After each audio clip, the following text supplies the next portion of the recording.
किसको चाहिए बरसना, किसको चाहिए धूप, किसको चाहिए बोलना, किसको चाहिए चुप।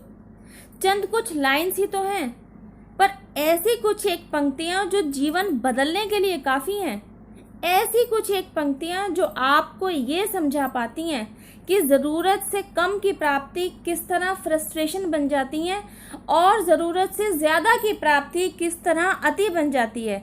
कुछ ऐसी पंक्तियाँ जो आपको देखने में कितनी साधारण सी पंक्तियाँ हैं ना, कोई भी तो बता सकता है कि पहली पंक्ति में पानी की अहमियत के बारे में बात की जा रही है। जैसे कि फसल, बारिश के रूप में फसलों को पानी की ज़रूरत है। पानी मिल जाता है तो ये फसलें लहलहा उठती हैं, और जहाँ पानी ज़रूरत से ज़्यादा मिल जाता है, मतलब पानी की अति हो जाती है, तो वहीं बैलेंस गड़बड़ा जाता है, फसलें ख़राब हो जाती हैं। और बैलेंस को बनाए रखने के लिए फसलों को धूप चाहिए। दूसरी पंक्ति में आपके शब्दों की अहमियत के बारे में बात हो रही है। आपको पता होना चाहिए कि आपको कहाँ बोलना है, आपको कितना बोलना है और आपको कैसे बोलना है। और अगर इन सभी बातों की क्लैरिटी ना हो तो आपका चुप रहना ही बेहतर है ना। यही तो है इन पंक्तियों का साधारण सा और सरल सा सार। ऐसा नहीं है। ज़रा दूसरी पंक्ति को अपने साथ रिलेट कीजिए और ऑब्जर्व कीजिए कि आप में इतनी मैच्योरिटी आ गई है कि आप यह समझ सकें कि आपको कहाँ तो बोलना है और कहाँ चुप रहना है। किसी ने क्या खूब कहा है, शब्द शब्द की बात है, शब्द के हाथ न पाओ, कोई शब्द मरहम करे, कोई शब्द करे घाव। भीष्म पितामह का ही एग्जाम्पल ले लीजिए। उन्हें जहाँ बोलना चाहिए था, जहाँ इंटरफेयर करना चाहिए था, उनके चुप रहने की वजह से महाभारत तक हो गई। ना तो पांडु पुत्रों के हक के लिए बोल पाए और ना ही अपने कुल वधू के चीरहरण को रोक पाए। तो यहाँ उनके द्वारा चुप रहना एक अभिशाप ही बनकर रह गया ना। अब हमें यहाँ से क्या शिक्षा मिलती है गाइज? हमें यही समझना चाहिए, हमें यही सीखना चाहिए कि गलत के खिलाफ आवाज़ ज़रूर उठानी चाहिए। इवन गलत के खिलाफ आवाज़ उठाने वाले के साथ तो स्वयं परमात्मा का साथ होता है। स्वयं परमात्मा आके खड़े होते हैं उसके साथ, और जो गलत कर रहे होते हैं उनका हाल वही होता है जो महाभारत में कौरवों का हुआ था। वो तो भीष्म पितामह थे, एटलीस्ट उनके सामने अर्निंग को लेकर कोई स्ट्रगल तो नहीं था। हम और आप तो आम इंसान हैं, हमें और आपको तो सबसे पहले पैसा कमाने का स्ट्रगल ही करना पड़ता है।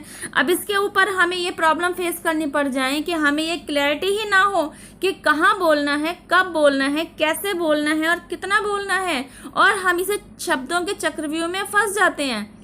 Then what to do and how to do. ऐसे में आपको सही मार्ग दिखाने वाला कोई और नहीं, आपका इनर सेल्फ ही है। पर यह होगा तभी जब आप इसके साथ जुड़ेंगे।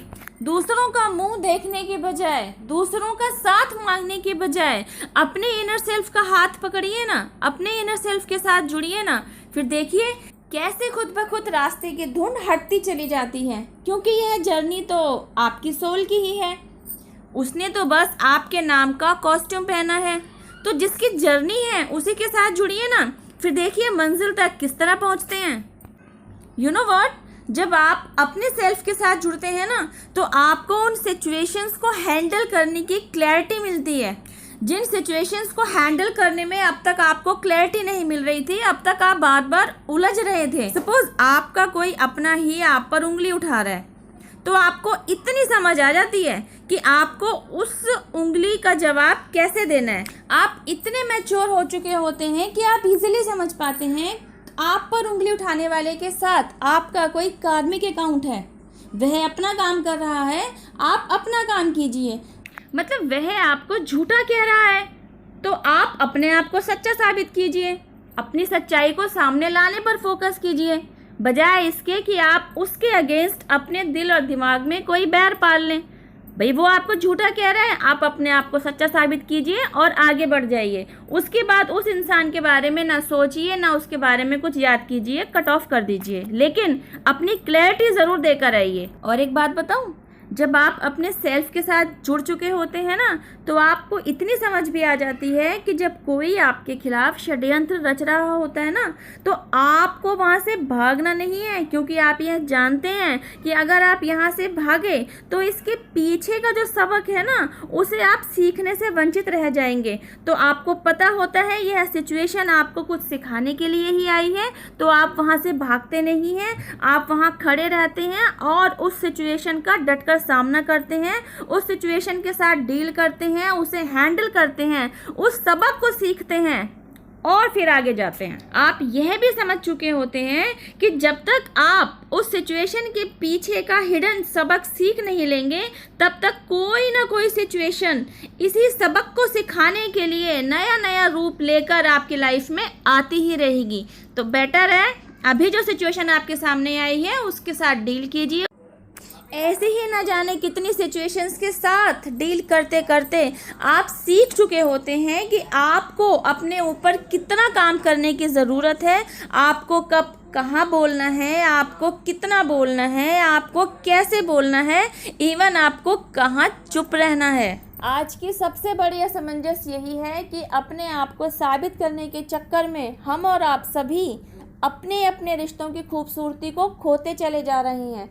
हमें यह पता ही नहीं चलता अपने आप को साबित करने के चक्कर में हम जिस खूबसूरत रिश्ते में बंधे हुए हैं, उस रिश्ते की खूबसूरती एक दूसरे को ट्रस्ट करने में है, एक दूसरे को स्पेस देने में है, एक दूसरे के साथ खुलकर हर लेवल पर बात करने में है।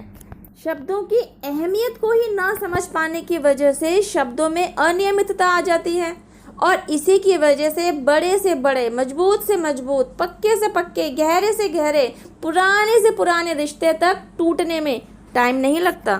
आप चाहते हैं किसी के साथ आपका रिश्ता मजबूत बना रहे, तो आप अपने कन्वर्सेशन के दौरान, अपने कम्युनिकेशन के दौरान अपने शब्दों पर ज़रूर फोकस्ड रहिए और बात ज़रूर करते रहिए। Please don't be misguide.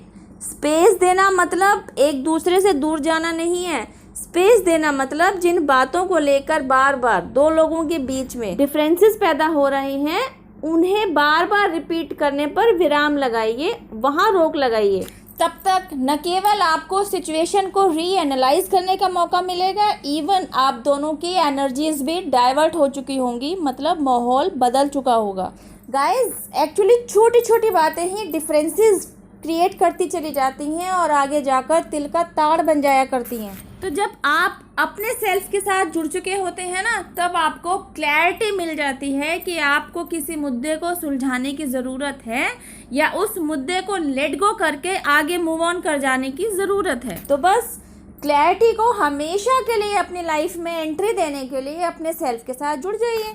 I hope guys video में दिया गया मैसेज आपको अच्छे से समझ में आया होगा। वीडियो से रिलेटेड कोई क्वेरी हो, you can ask me on comment box. Video को आप तक पहुंचाने के लिए thanks to universe, angels and divine power, जिनमें भी आपकी श्रद्धा हो। वीडियो यूजफुल लगे तो शेयर टू अदर्स। चैनल पर पहली बार आए हैं तो सब्सक्राइब कीजिए, बेल आइकन भी प्रेस कीजिए। अब मैं आपसे मिलती हूँ मेरी एक नेक्स्ट वीडियो में। टिल देन हैव पेशेंस, रब्बा खैर, जय माता दी, टेक केयर, बाय।